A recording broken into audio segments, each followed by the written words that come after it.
Hello everyone, and welcome to another beer review.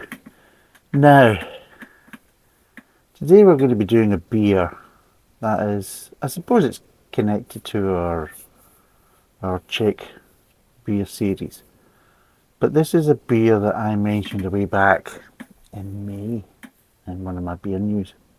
Saying that I'm still to basically record another beer news. I've not had a chance, unfortunately, but I mentioned about this beer a way back at the start of May, and I was looking out for it for when it was launched so I could actually get some and review it.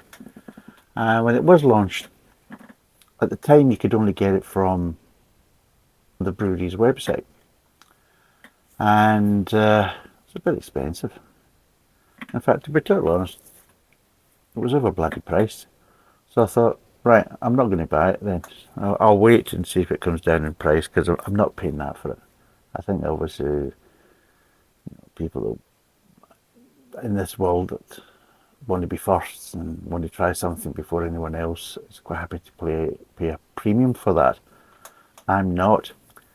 And I'll be totally honest, I kind of forgot all about it until, and I am my own worst enemy when it comes down to watching YouTube beer reviews and reviewers, because I'll be totally honest, some that I just really shouldn't watch, because all it does, it just annoys me and gets my goat.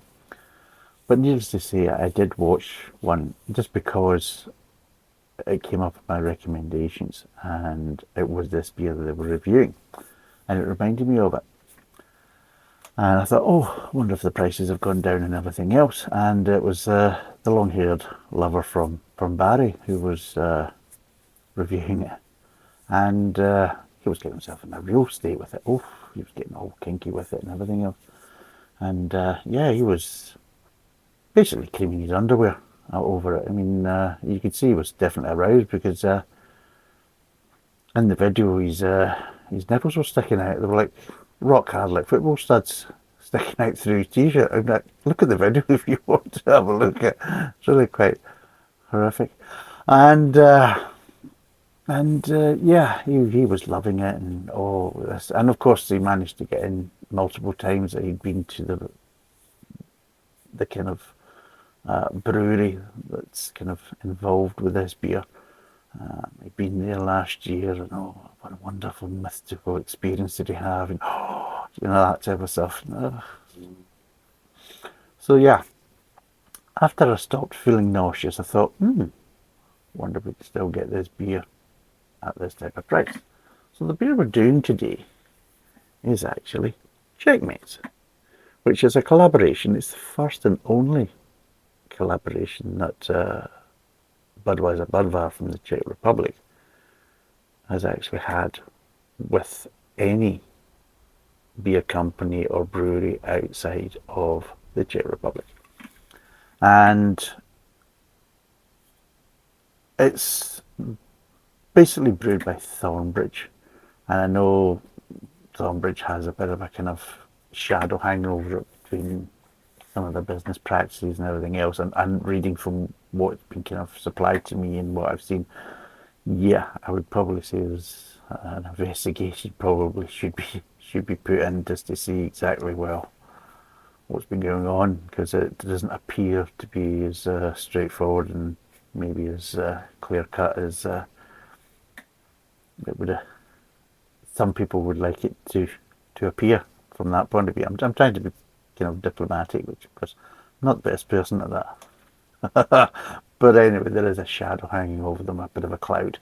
But anyway, the Thornbridge Brewery, well, one of the major things that they managed to do is they managed to highlight they're a bunch of thieving buggers, because when they first launched this beer, they were selling it £33 for 12 cans, and they're only 440ml cans. There you go. Ooh. And I thought, I'm not paying that. That's a fucking rip-off, you thieving bastards. So I thought, no, I'll wait. And also, you could buy an individual can for 3 whole British pounds, and I'm thinking, you can shove that up your fucking arse and all, because I ain't buying that. So you, I'm just not going to do it. But now it's been sold in Lidl, and Lidl are selling it for £1.79. I thought, oh, right, so Lidl's buying it at £1.79. Well, if I'm going round about any Lidl's, I'll pop in and try and see if we can get one. And I did. I was managed to be in Yeovil doing some work over there. And I popped into the local one, and yeah, there was only 5 left on the shelf. And it's strangely enough, it wasn't in the main beer section. It was that kind of, the kind of special section that has a kind of mix and match of maybe some products that they're trialing out, or they've got them in special. So it's not in the beer section, it's in the special section, and there wasn't that many there. There was only 5. I bought 4 of them. I was going to buy 5, but one of the cans was well bashed. It looked like basically one of the freaks that work in there's been dry humping it, getting a bit fresh with it in lunchtime. Freak. Anyway, so I thought, no, plus I've had blooming cans explode on me before in the fucking vehicle, and I thought, no, I'm not doing that. What was the one that did that the last time? Oh, I'm trying to remember now. Fucking pissed everywhere. The fucking fountain, so it was. Bloody thing just went poof, and that was it. I'm driving along and what the fuck? Jesus, over the windscreen, the whole fucking lot, and then next minute it's got this fountain shooting off, and I'm thinking, oh, for fuck's sake. But yeah, that's another reason why I don't like lagers, because I'm sure that was a lager. Sure it was. What a bloody mess that was.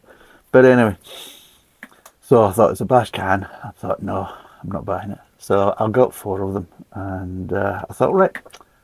Once I bought them, I was sitting out in the car park. I said, I wonder what Thornbridge is. Maybe they've dropped the prices. I'll not see what price they're selling them for. So I went onto the Thornbridge website, and well, it's still £33 for 12 cans, you thieving bastards, and you're still charging £3 for an individual can. But you've added another option to it. Oh yes. So you can get 20 of these. 20 of these 440ml cans, and you can get this glass, and that combined will only cost you 55 of our British pounds. You thieving fuckers. You really are a bunch of, seriously, no shame. Jesus, you should get a fucking highwayman mask with it as well. Jesus God, you thieving buggers. Never mind Thornbridge with their other kind of accusations and kind of shadows and clouds hanging over them. Just basically thieving buggers, is it? It's straight enough. But anyway, to cut a long story short, and you wonder why I'm maybe using this, because this is the Budvar glass, right? This is the traditional Czech Budvar glass. And the reason why I've got this is because the long-haired lover from Barry, so blind he could taste Saz hops in this. Because they use Saz hops in the Czech Republic. And of course he was there at the Budvar brewery last year, and he was rubbing the Saz between his palms and getting all excited out in the field at the back of the brewery and all that type of stuff, and oiling himself up for a good thing. Good time, But anyway, he swore blind that, you can taste the Saz apparently in his review. And I'm thinking, I thought they said they were just using English ingredients. They weren't using Czech ingredients. And apparently he read the can, and it says, it's English kind of ingredients. So he says, it must be English Saz hops. Oh, Jesus. So I thought, right, it must be the glass that's giving them this. I thought, I'll do the same glass and see if I can taste Saz as well. It's so silly when we get it from the beer. Maybe it's coming from the glass. Twat. Anyway, there's a spiel on it. Of course there'll be fucking spiel on it. Jesus God. Right, brewed and canned by Thornbridge Brewery. That's it. I'm reading the wrong bit. I'm reading the bump. Anyway, here's the BS. Brewed together by Budvar, the national brewery of the Czech Republic, and Thornbridge Brewery. Now, what do they basically mean by the national brewery of the Czech Republic? This is a terminology that Budvar is now basically layering on thick, like basically real creamy butter, as they say, they really are spreading this bullshit. So what they basically mean by national brewery is because it's state owned. That's because, and of course, another thing they're saying is that everybody in the Czech Republic's a shareholder. It's your brewery. Yeah, you say that, but if people started to come in off the streets looking for free samples, then you'd probably tell them to get to fuck. But they could say, wait a minute, I'm a Czech citizen, so I'm a shareholder in this, and they'd probably still tell you to get to fuck. So it's all bullshit from that point of view. Plus, also, why would you be charging your shareholders for the tour round about their brewery if they're shareholders? Because it's not free for Czech citizens to go around it. They have to pay the same money. So don't give us that. So this is the stuff that they're kind of pushing here, and it's basically it's wall to wall fucking nonsense and bullshit. It really is. It's unbelievable. Anyway, so there's that, and then of course you got Checkmate, combines Budvar expertise in Czech lager excellence with Thornbridge's passion for quality and innovation. This embodies the true essence of Czech lager with a UK twist, using Budvar's traditional decoction method alongside Thornbridge's British hops, malts and brewing infrastructure. Now, from what I believe is they've used the same yeast. It's the exact same strain of yeast that Budvar actually is using in their brewery for making the Budvar lager. So they've used that, plus also they've used the decoction method, which is basically a stepped method or layered method of the mash, which is a bit strange actually. It's a bit antiquated. I mean, again, it's that old mythical nonsense. The reason why decoction method was actually done was to try and get the best yield out of the strains of ingredients from the grains and the malts and everything else that was available at that time, when they were basically first kind of starting out and creating the recipes and everything else. So that was that kind of traditional way of doing it, not because it was a traditional way of doing it, because it was the best way of doing it and it was the most traditional. It was done that way at the times because the strains of grains and malts that were available didn't really have big yields as what we get now, because of course we've got more hybrid strains and that basically give you a far better yield, because they've basically been kind of grown and manipulated to basically give you a far better yield. So you wouldn't have to do this. You could do a normal kind of mash system, but this older mash system, what they used to do was take certain bits out of the actual mash and boil them up and then reintroduce them, and that's what they were doing. The whole idea was to get an improved yield and to try and get every bit of kind of starch and sugars out of the grains. So that's what it was done for. It doesn't really need to be done that way now, but again, it's the old mythical way, of course, because we did this 100 years ago. We still do it because it's all tradition and it makes our beer taste what it does. Bollocks, because the ingredients have changed. It's not the same ingredients now, so don't give us that shit. You're not using the same strain of grains, because if you did, Jesus, these beers would be a heck of a lot more expensive than they are. Let's be totally honest, because at the end of the day, you wouldn't be getting the yield you're getting from the more modern strains of grains. So don't give us that nonsense. So it's all this. It's from start to finish. This whole collaboration is wall-to-wall bullshit. But if it's a nice beer, fair enough. I will say it's a nice beer. And at £1.79, it's definitely a heck of a lot more affordable. But the problem is, though, I would like to check the sell-by date. Right, so best before date is the 13th of the 6th, 2024. So it's well in date. So making me wonder, why is Lidl selling it for £1.79, but Thornbridge is selling it for £3 on their website? Now, are they going to continue to sell it for £1.79? Is it still going to be available in Lidl's? I honestly do not know. But it is available now, as of August. But will it continue to be? I honestly do not know. But £1.79, that's fine. £33 for 12 cans. or £3 a can, I'm sorry, but you're ripping the piss, and I don't think that's acceptable. But anyway, this is the situation. So yes, so it's basically it's English hops, UK stroke English grains and malts, and from what I'm hearing, it's Goldings is the hops used. So God knows what basically the long-haired lover from Barry was basically saying, oh, I can taste the Saz, I can taste that. Now, there is some similarities in some of the flavour profiles between Saz and Goldings, especially Kent Goldings. There's a little bit of kind of spice there and things like that. But the problem is, one of the major differences is Saz has no bittering qualities to it at all, whereas Goldings does have a mild bittering to it. Obviously, paired with Fuggles hops, you'll get a lot more of a bitter edge to it from that point of view. But you do get slightly honey.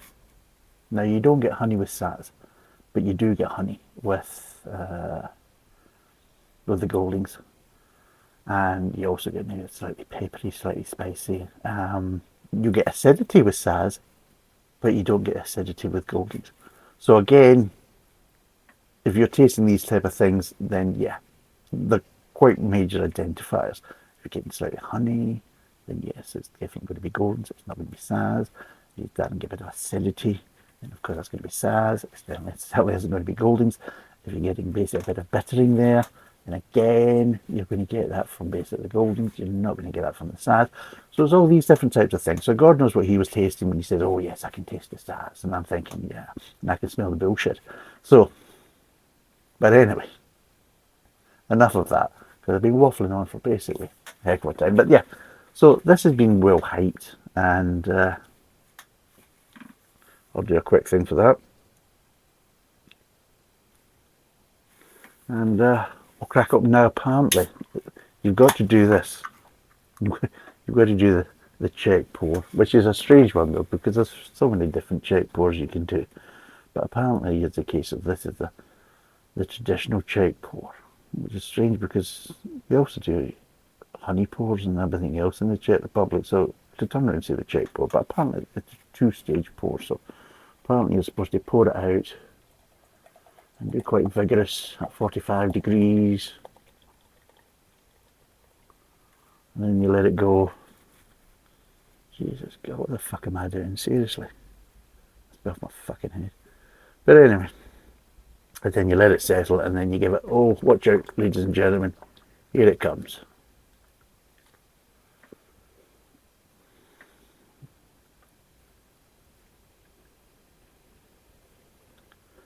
And there you go.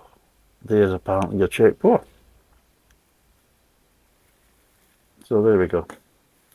Don't know why I'm doing a Czech pour, because it's a English ingredient or UK ingredient. Lager. Smell wise.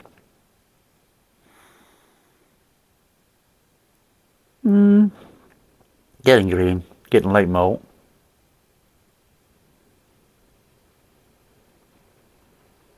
Get a bit of floral, which is interesting because again that's definitely Goldings. You would not get floral tones off of Saz hops. So again you're thinking, what the fuck was he on about? It's off his tits. Anyway. But yeah, a little bit of floral. So let's see what it is. Oh no, I better tell the people in the podcast what it bloody looks like. If you put it normally, you'd probably get maybe about one finger. Slightly, maybe a 1.5 finger head. If you pour it like some sort of kind of twat, I'm doing a two-stage pour where you pour half of it at a 45-degree angle quite vigorously, and then you let it kind of settle a wee bit, and then you just pour the rest of it just straight on the top of it with a kind of level glass. And yeah, it gives you maybe closer to about a 3-finger head, 2 to 3 finger head. So, but anyway, it's a nice kind of golden lager, nice and clear, for a bit of effervescence, but I'm sure there's a slightly kind of thing going on in the glass as well. Maybe a nucleated glass at the bottom of it. And let's see what it tastes like.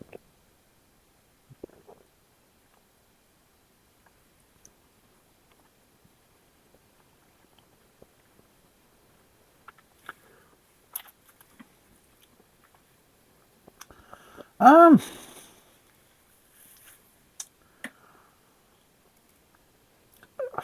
there's a wee bloody moth there that's just getting my tits.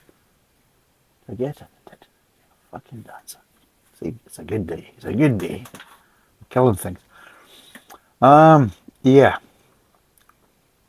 Initial kind of reaction to it is that it's a slightly ale type of finish to it. That's the problem. I mean, yeah, apparently it's been lagered properly. I think it's been lagered.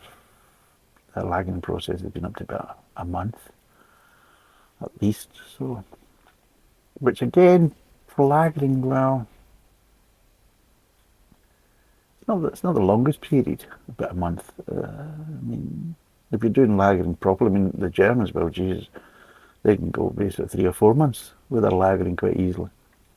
But yeah, it just gives me a little bit of sort of ale-esque kind of finish to it. There's no sharpness to it. There's not really the crispness to it.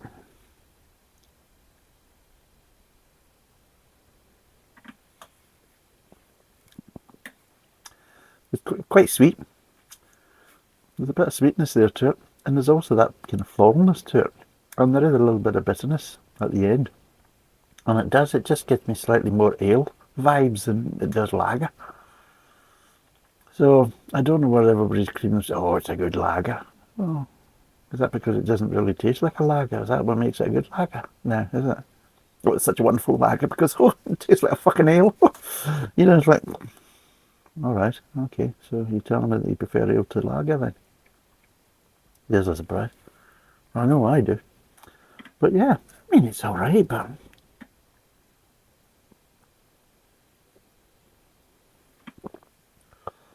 it's quite sweet. So it's, and yeah, there's a little bit of bitterness there in the aftertaste. Just try to get kind of used to it. It's just,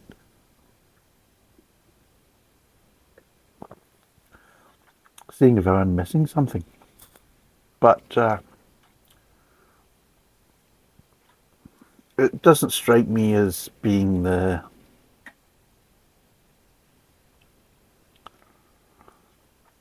it doesn't remind me of a kind of traditional Czech lager, and it doesn't remind me or have of a traditional British stroke English lager. It's just a kind of, I don't know, it's just, like I say, it's just more ale-like in my view, which I suppose isn't a bad thing, but the problem is, though, it's a bit too sweet for the ale. And even though there's a bit of bitterness in the aftertaste, the sweetness is actually still quite strong, to the point is that it's not really balancing each other out. And the problem is the bitterness is right at the back end of the aftertaste. And by that point, the sweetness is kind of gone. So with the sweetness kind of untamed throughout the beer, and then you're getting the bitterness kind of coming in as an accent after the sweetness is dissipated. So that's what I'm saying. It's not providing any balance to it, unfortunately.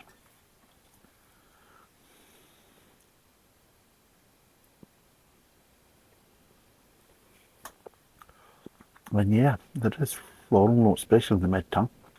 So let's break down the flavours and see what they're like.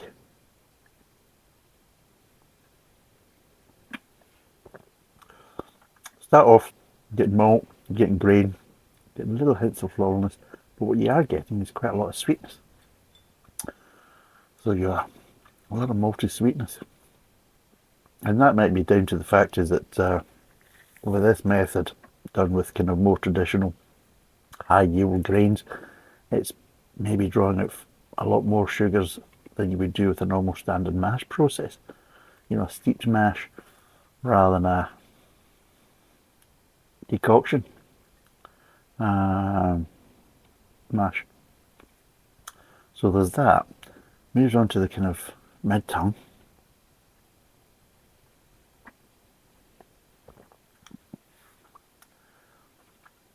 When the sweetness dissipates a little bit, but it's still quite sweet, especially for this supposedly type of lager. It was a bit sweet, and in the mid-term, you still get a little bit of malt, you're still getting the grain, but you're starting to get a little bit more floralness. We've gone from being accents at the front of the mouth to actually being kind of like um, overly bold floralness, but you are getting floral notes now. They've gone from accents to being more notes, floral notes. And the sweetness is there. Moves on to the kind of aftertaste.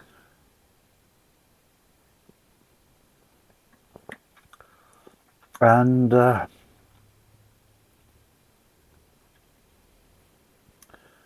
sweetness is there, the floralness is there, and there's still a little bit of malt there in the aftertaste.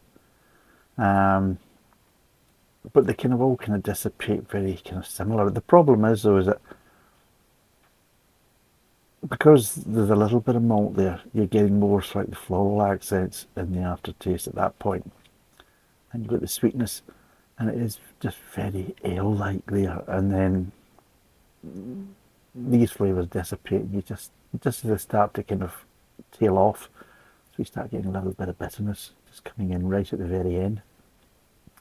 And with the mouthfeel, because even though it's supposed to be a lager, it hasn't got much of a carbonation. It's quite reduced for a lager, and yeah, it is carbonated more like an ale. So that's why. So the mouthfeel is very similar to an ale.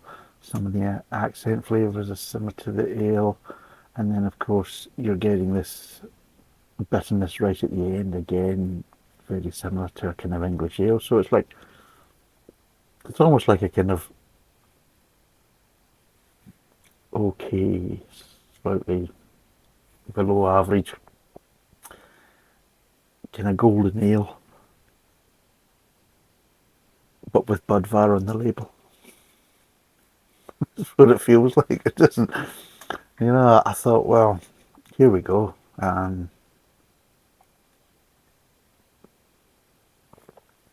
I expected to have more of an influence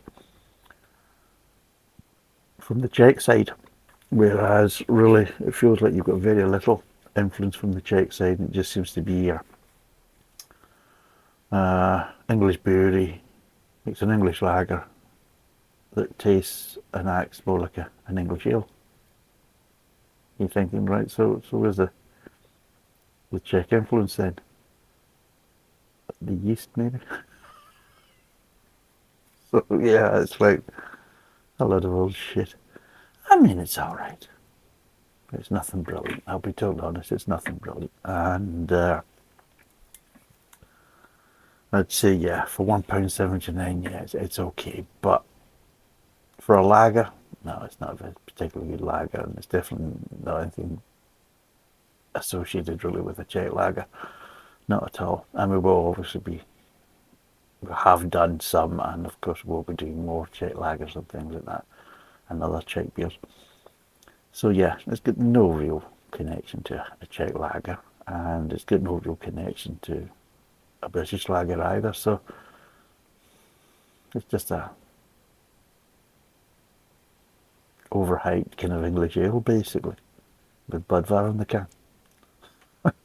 So I really don't know why people were getting their, pushing their frillies and creaming the panties over it, because you're thinking, if you're tasting this and you're thinking, oh, it's so great, and oh, the nipples are rock hard, and you're thinking, get a fucking grip, seriously. Fucking hell. Jesus.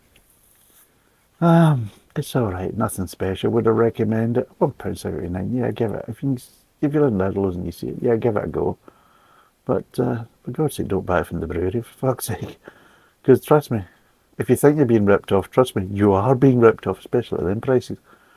But would I recommend it as being such a wonderful lager? No, it's not really a lager at all. Would I recommend it even as an ale? Well, not really, due to the fact that it's not that really good an ale, basically. I mean, there's a lot better ales that do it a lot better. This seems to be, it's trying to pretend to be one thing, but using all the ingredients of another type of beer. And it's like, it's not achieving either, really, to enough. Well, it's not definitely not achieving the lager side of it, and it's definitely not achieving the kind of ale side very well either. So, yeah, what would I give this out of 10?